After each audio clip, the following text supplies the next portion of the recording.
Hello，大家好。我今天想录一个不一样的形式的影片，就是模拟我平常读经的时候的情况。一部分的画面是来自于我的 PPT，就是我电子版的佛经或者是其他经典。那另外一部分的画面就是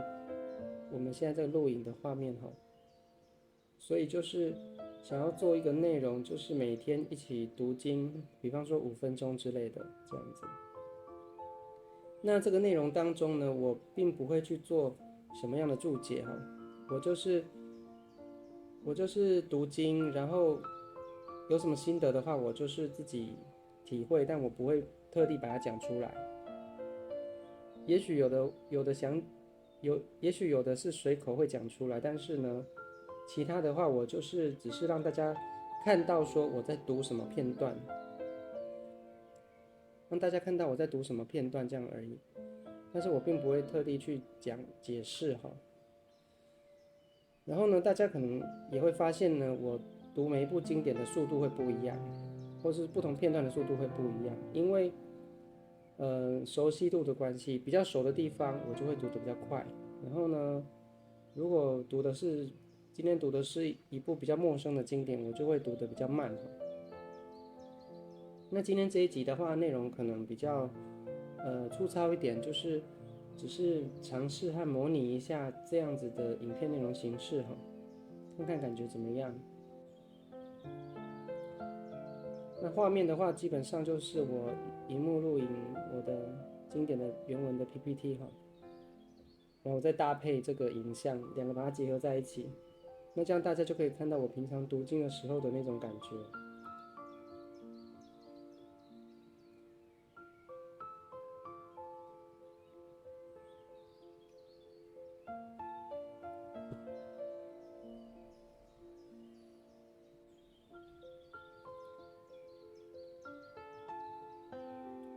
好吧，那我今天就来读一下《圆觉经》好了。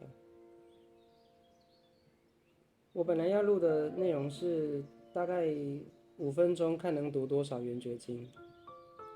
那现在的话，我就简单读一下吧。《圆觉经》总共就有这12章嘛，12个菩萨问。第一个就是文殊菩萨，再来是普贤菩萨。我这个 PPT 我有做超链接，我如果这样点下去，就会跳到每一个章节。每个章节我又自己会分段落，从开头的原因，然后问的问题，然后内容的主题，最后呢会有一句诗句总结。那我可以返回总目录这样子。那第二章就是普贤菩萨问，普贤菩萨问的话就是这样子，普贤菩萨问的问题，然后还有内容的主轴，再来诗句总结，再来第三个是普眼菩萨哈。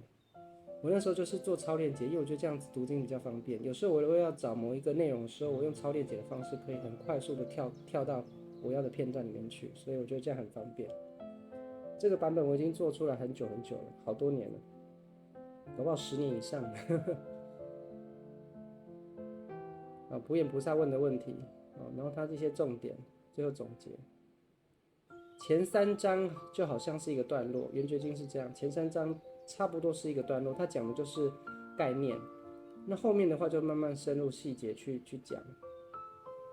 金刚藏菩萨问的，他问的问题，然后一些内容重点总结。这个内容重点的分段是我自己分的哈，因为我读了很多次之后呢，我按照我觉得怎么样子分段读起来比较顺，我就自己做分段。弥勒菩萨章哈，透过这样子的整理啊，我当时这样整理一个 PPT 出来之后呢，我就觉得整部经典的内容啊，其实就更清楚，而且我们在读的时候更方便。那你看我那时候做的很用心哈，用不同的颜色，反正我就把它做得很漂亮，因为我很喜欢圆觉经，我对跟圆觉经就是很觉得很契合，觉得很喜欢，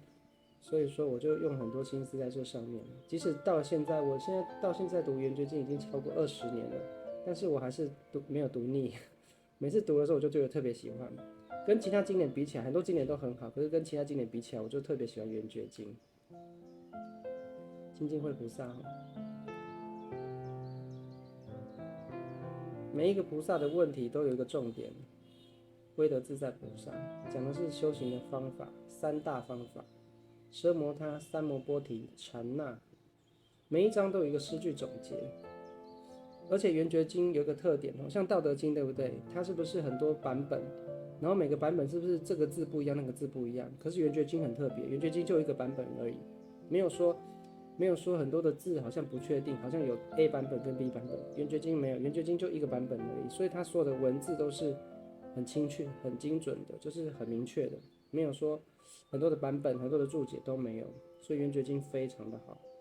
它本身就具备这种因缘。那当然，《道德经》也很好，可是《道德经》基于某些原因，就是很多的字被改过，然后很多的版本，然后大家有时候就会变成要花时间去厘清那些东西，因为圆觉经不需要。包含我读圆觉经读了这么久了，说的内容都是非常的好，没有任何的疑虑，读起来都非常的前后连贯，它内容非常的好。看第9章，我相、人相、众生相、寿者相，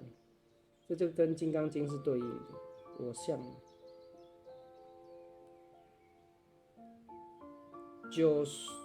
第9章以后啊，9、10、11、12章，第9章以后呢，我感觉又是另外一个段落。前面这几章，前面3章是大纲领，然后4、5、6、7是一些问题和方法，然后呢9、10、11、12又是一些补充的概念。像这章普觉菩萨章讲的就是一些修行当中一些弊病，一些错误的观念、错误的知见，一些弊病，修行人常会遇到的一些问题。不堕邪见，不堕邪见其实呼应到的是文殊菩萨章的问题。文殊菩萨问菩萨的问题，他就是说呢，希望让末世众生求大圣者能够不堕邪见。其实不堕邪见非常重要，就好我们修行就像在走一个迷宫，迷宫的时候是不是很多条路？你如果能够不走到偏路的话，基本上你就能够走到出口。那为什么走不到出口？就是因为太多的偏路把我们的方向感扰乱了。那当你方向感扰乱之后，你就找不到出口的方向。所以不堕邪见非常重要。你观念正确的话，就容易走到出口，甚至走到出口，甚至是理所当然、很简单的一件事情。但是如果观念不正确的话，迷失方向的话，被很多的分岔路绕得晕头转向的话呢？就是堕入邪见之后呢，你就没有方向感，因为你不知道什么是对，什么是错，不知道什么该听，什么不该听，那就很麻烦哦。好，那最后圆觉菩萨讲的是场所修行出发心的人要如何起步啦。那贤善守菩萨就是在讲这个经典的功德，讲这个经典的殊胜是什么。你看圆觉经这本经唯显如来境界，它显现的是佛境界。它的内涵虽然文字是有限2万多字，但它的内涵只有佛境界的人能够把它说透，能够完整的呈现它所有面面相的内涵。那如果呢，所有发大圣心的菩萨以及末世众生呢，不管你是大菩萨发心发愿的菩萨，成愿而来的菩萨，你本身就是修行者，或者是说你是一般大众，不管你是修行久的或是刚开始修行的人，依照圆觉经的内容概念来修行的话，你去了解这些概念，然后去落实去实践的话，渐次增进，能够至于佛地啊。所以经典是非常殊胜的。那你看，譬如大海不让小流啊，乃至文瑞及阿修罗引其水者皆得充满。他意思是说，这个水，这个法水不论是根基很好的人，或者是说所有的渐修的人，就是不管你的根基如何，但是你读圆觉经的话，你都能够受益无穷。哪怕你是像蚊子，像这些虫，就它譬喻啦。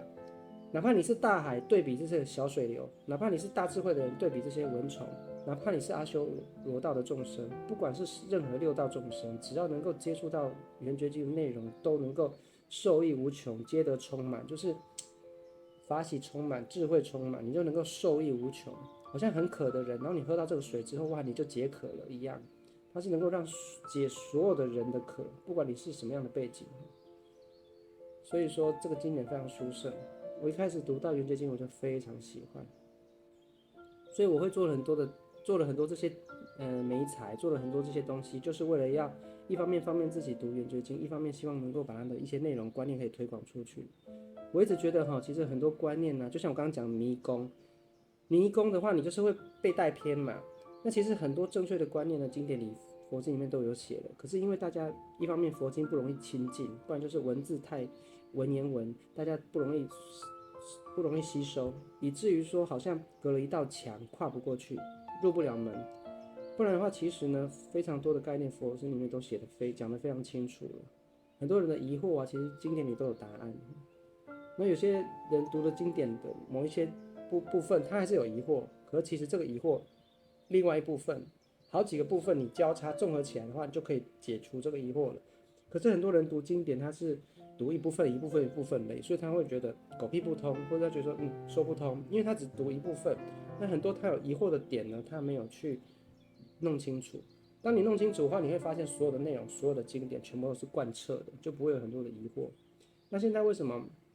我也要学习在网上分享？因为你看，现在自媒体上面其实非常多的内容，很多人在做频道，在分享佛学啊，分享什么东西。但是很多的观念，就像我说的迷宫一样，他帮你带到很多的分岔路，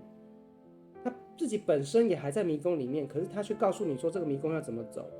那你不知道这个人该听不该听，那也许他讲的有道理，你觉得他讲的不错，你觉得他讲的很精彩，你觉得他讲的流量不错，可是他讲的内容你听了之后呢，就是会把你带到很多的路去。那这些路，这些分岔路里面，也许也有一些宝藏库，有一些小东西，你去分岔路里面探索一番之后，你会有所收获，没有错。可是呢，当你从分岔路绕了一圈出来之后，你方向已经搞晕了，你就不知道出口要往哪里走了。那我们迷宫最重要的，我们是要出口，是要脱离这个迷宫。就好比生死，我们这个人世间的历练就像迷宫一样，你最终是要脱离这个迷宫的，是要了脱生死的。那很多的分岔路里面虽然有很多珍宝，有很多的好东西，它引你进去，你会得到一些利益，可这个利益跟脱离迷宫是不同维度的东西。这些利益只是让你在迷宫里的利益而已，可是它没有办法帮助你脱离这个迷宫，所以这个层面格局不一样。那么读佛经，其实它很多的关键就是说超越于这些利益。所以说佛经里常常会说啊，你所有的珍宝比不上你这个佛经里面的一句话，因为这个佛经里面的一句话是能够带你脱离这个迷宫的。而很多的知识、很多的见解、很多的论说，它是能够让你受益没有错，可是你受益了之后，你只是在迷宫里受益而已，你没有办法脱离这个迷宫，所以它的层级是不一样的。这样子，好，那我们今天就先分享到这边了，下次再跟大家一起聊。我觉得这种方式还蛮不错的，因为每次我